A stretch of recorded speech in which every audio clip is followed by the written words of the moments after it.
Diagnosis meningitis की LP से बनती है, लंबर पंक्चर से।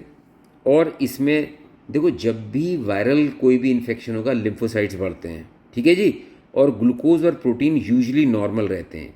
जब भी बैक्टीरियल मेनिंजाइटिस होगी हमेशा ग्लूकोज कम होगा, ये याद रखना बेटा। ये सिंपल सा रूल है, जिस जगह भी बैक्टीरिया जाएंगे वहाँ पे ग्लूकोज कम हो जाएगा। तो जहाँ मेनिंजाइटिस बैक्टीरियल मेनिंजाइटिस है वहाँ पे ग्लूकोज के लेवल कम होंगे ही होंगे, और प्रोटीन बहुत ज़्यादा बढ़े हुए होंगे। जबकि वायरल मेनिंजाइटिस में ग्लूकोज और प्रोटीन नॉर्मल होंगे और लिम्फोसाइट ज़्यादा मलेंगे।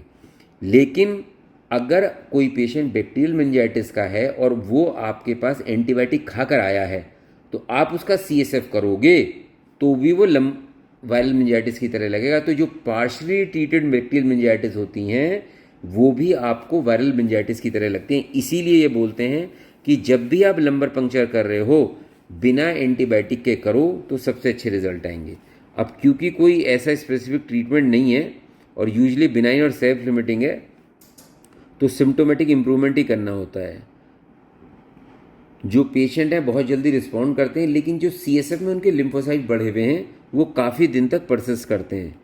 और meningitis may also occur as a complication of viral infection primarily involving other organs, for example in mumps measles infection।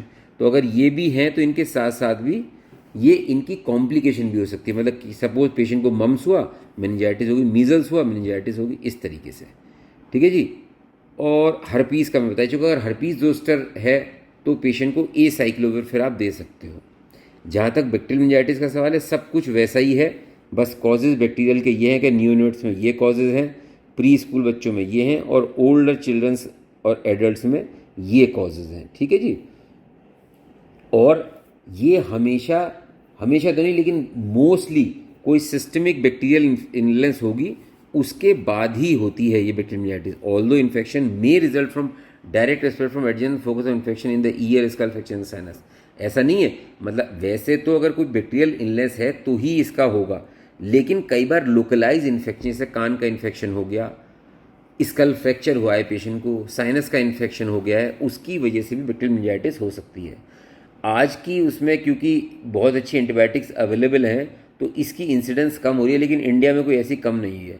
An important factor in determining prognosis in early diagnosis and prompt treatment, the meningococcus and other common cause meningitis are normal commensals of the upper respiratory tract.